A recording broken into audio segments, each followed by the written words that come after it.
Mucho se ha hablado sobre la salud y sobre el cuadro de Silvina Luna, qué es lo que tiene, cuáles son aquellos cuerpos extraños que han ayudado para que su salud empeore o para que se desencadene todo esto que está viviendo. Y muchos hablan sobre el síndrome de Asia. ¿Qué es el síndrome de Asia? Quizás un cuadro que podría estar complicando la salud de Silvina Luna. Estoy en contacto con el cirujano plástico Michael Guibert, o Michel Guibert, que es miembro de la Sociedad Argentina de Cirugía Plástica, Estética y Reparadora, y ahora Michael o Michel me va a decir de qué dos formas es la correcta. ¿Cómo va, doctor? Buenas tardes. Sebastián Shapiro lo saluda aquí en Duplex, en L2 de Bahía Blanca. Gracias por atenderme. Bueno, muchas gracias a ustedes por el llamado. Sí, la verdad que lo que está ocurriendo es una desgracia y no lo vemos solo con Silvina Luna, sino que es algo que se está repitiendo cada vez más. Yo considero que ya es una epidemia en Latinoamérica, todo el tema del uso de sustancias que no están aprobadas para usarse en estas cantidades que se están usando. El síndrome de Asia es un síndrome autoinmune inducido por adyuvantes. Los adyuvantes serían todas sustancias ajenas al organismo. Entonces cualquier sustancia que uno pone en grandes cantidades que no está permitido para usarla de esa manera va a traer algún tipo de consecuencias en un corto o en un mediano o largo plazo. ¿Y cuáles son aquellos materiales o lo que se está utilizando que es nocivo para la salud y qué síntomas presenta? Está bien. Son compuestos que muchas veces tienen pueden tener hasta metales, pueden tener metacrilato, pueden tener siliconas. Al principio este síndrome de Asia se encontró relacionado con algunos componentes de unas vacunas y bueno, después nosotros, que no es un tema nuestro, pero lo empezamos a ver después en el ámbito de la estética por los componentes que tenían estos productos que usaban. Entonces en nuestro campo de la estética más que nada lo vemos con el polimetilmetacrilato o con siliconas. Esos serían los dos principales. Usted dijo que utilizados en grandes cantidades, utilizadas Exacto. en una cantidad justa, ¿no es nocivo para el cuerpo? Exacto, hay no en plástica, en estética, pero sí, por ejemplo, en traumatología. Los traumatólogos le dan usos, por ejemplo, para lo que es en cirugías de rodillas, y que se usa, como en algunas indicaciones dentro de la medicina, en cantidades apropiadas, es un producto que está aprobado para esos usos. No así para lo que es un tratamiento estético. Claro. O sea, son distintas dosis y distintos fines que uno busca, ¿no? Entonces, en la estética, con fines estéticos, en esas cantidades está totalmente contraindicado, por ejemplo, si uno lo usaría para, por ejemplo, hacer una colocación en glúteos, ¿no? Que glúteos es un tejido que lleva mucha cantidad para llegar a un resultado visible. Entonces, yo también siempre lo que digo es que a mayor cantidad, mayor probabilidad de que esto genere algún tipo de daño. Cuando es inyectado, por ejemplo, en la zona de los glúteos, ¿esto hace que el glúteo sea como más turgente, que quede en una posición firme? Exactamente así como decís. Incluso estéticamente, en el momento y todo, puede hasta parecer agradable, porque en el momento muchas veces no trae problemas. Después empiezan las durezas que genera, lo que se llaman los granulomas, las respuestas autoinmunes, las infecciones, las necrosis. Y entonces eso también genera como una bola de nieve, porque muchas veces el paciente, como digo, en el momento quizás lo ve bien, le dice a la amiga o al amigo, mirá que bien que quedó la cola, ¿por qué no vas y te haces lo mismo? Y eso genera como toda una pelota de nieve que quizás años o meses, pero muchas veces años más tarde, empiezan los problemas a surgir. Cuando se hacen este tipo de inyecciones, ¿no hay como un límite? ¿El profesional no debe saber cuál es el límite para que no suceda un cuadro de estas características? ¿O el desencadenante es un hilo muy delgado entre el éxito y el fracaso del tratamiento? Bueno, está muy bien la pregunta también. O sea, este producto no debería ponerse, por ejemplo, en glúteos. Directamente no debería usarse. Ahí va. Pero, por ejemplo, lo que sí se usa es tejido graso, ¿sí? Y también tiene un límite, porque si uno pone demasiada cantidad de grasa, ya en un momento ya deja de ser un procedimiento seguro. Todo lo que uno ponga demasiada cantidad puede traer algún tipo de consecuencia. Entonces siempre hay que conocer los límites de cuánta cantidad se puede poner de cualquier tipo de producto. En el caso de los biopolímeros no debería ponerse absolutamente nada en esa zona. Para que esté en riesgo su vida y estuvo intubada en terapia intensiva en un estado crítico, en coma, los médicos deben haber encontrado una cantidad muy pero muy grande. ¿Cómo se procede en ese sentido? Está bien también. Yo con respecto a ella no tengo en detalle la historia clínica, No, pero sí no te quiero cuento hablar de que la persona. A ver, perdón, claro, doctor, la pregunta la hago en general, sí, sin hablar en de la general, sí, sí, paciente, sí, en este caso que ya fue nombrada. Vamos a hablar, porque sí, no corresponde, obviamente, su ética profesional así no se lo va a permitir, obviamente, porque no está consustanciado con la historia clínica, pero hablo en general de alguien sí, que sí, sí, sí. presenta un cuadro de estas características. Claro, cómo se procesa, está muy bien.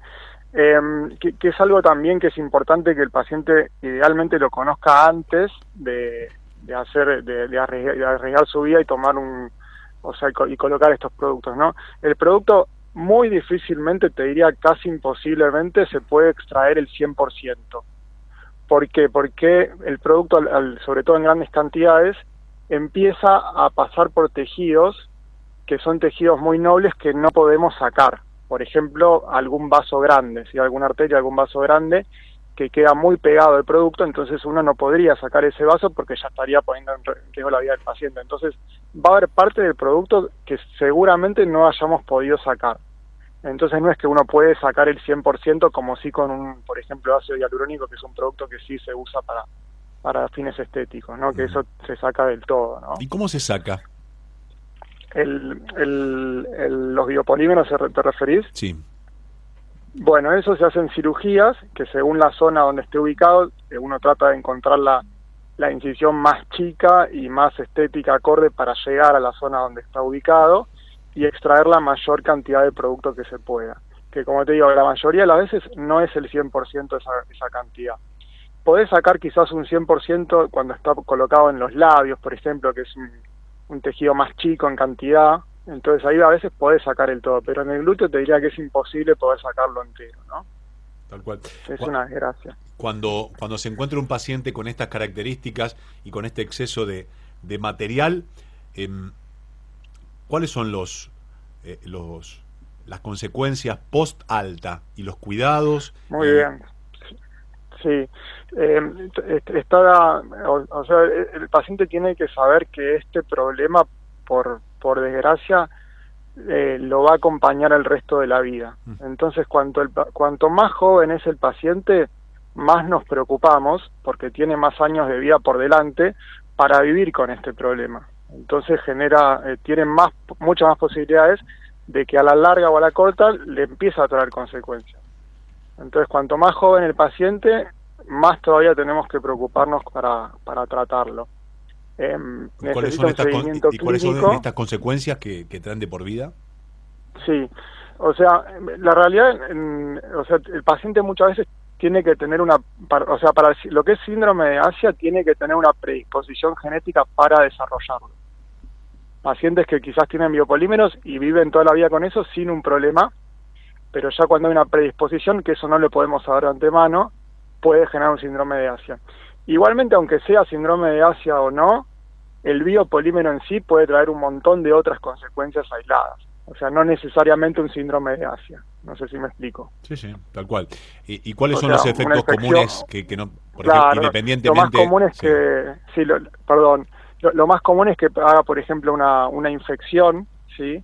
Que se infecte el producto, porque muchas veces el proceder de esos productos tampoco no vienen de laboratorios, sea o nacionales o internacionales, pero no vienen hechos como deberían ser. La mayoría de los pacientes recurren a esto por un tema económico, que lógicamente son productos mucho menos costosos que los que tienen más altos estándares, entonces tienen otra calidad. Entonces esto lleva más a infecciones, eso genera necrosis, después genera que el tejido propio de la zona no pueda drenar la linfa, que es un líquido de inflamación normal que está en el organismo, que debería poder drenarse. Esto impide que ese líquido se drene y empieza a traer inflamación y un montón de otras consecuencias.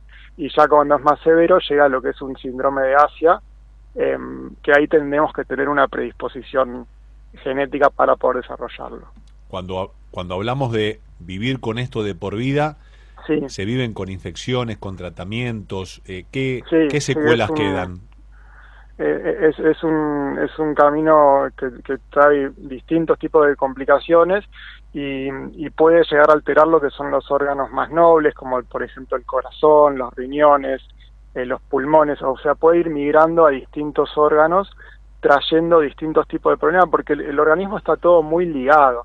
Si por ejemplo el paciente tiene un problema renal, ese problema renal después probablemente le haga un problema a nivel pulmonar, y eso a consecuencia le haga un problema a nivel del corazón. Uh-huh. Es como que está todo muy entreligado dentro del organismo. Entonces, cualquier órgano de los llamados nobles que se comprometa va a traer seguramente consecuencias en algún otro tipo de órgano, o sea, indirectamente, ¿no? Por eso siempre digo que cuanto más joven es el paciente, más bola tenemos que darle a su tratamiento. Uh-huh. Michelle, por aquí hay una pregunta que está estrictamente relacionada con nuestra localidad, pero voy a sacar Bahía Blanca y voy a trasladarle la pregunta sin la localidad. ¿Qué seguridad nos da en cirugías reparadoras como la reparación mamaria después de un cáncer? Sí, o sea, seguridad y seguramente en el implante de alguna, en el implante mamario. Sí, bueno, en los implantes mamarios también está descrito lo que es el síndrome de Asia, ¿sí?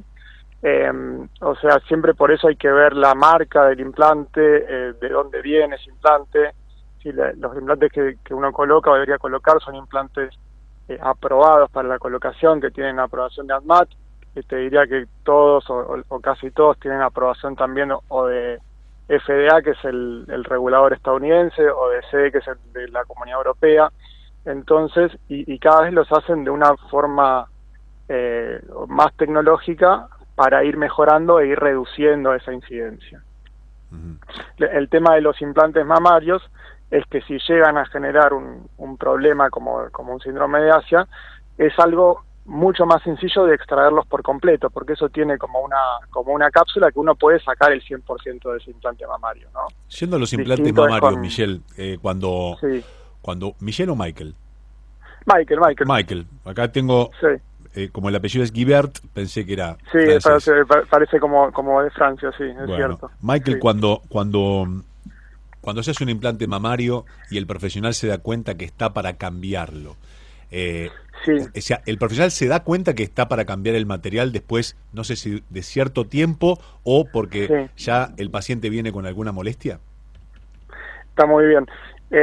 Los implantes mamarios no tienen una fecha de vencimiento, pero sería lógico después de determinada cantidad de tiempo, que pueden ser 10, 15, 20 años, que sufra un desgaste propio del tiempo y eso amerite un cambio. El cambio puede ser estético, porque ya la forma del implante es distinto, o porque empieza a traer algún tipo de molestia, sea alguna molestia que empieza a generar algún dolor, que empieza a ponerse colorado, que empieza a ponerse caliente. Son indicaciones de tomar una consulta y ver qué está sucediendo con ese implante.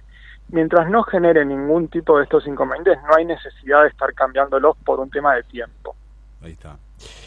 Michael, me encantó la charla, gracias por atenderme y también por este panorama tan esclarecedor que nos ha brindado.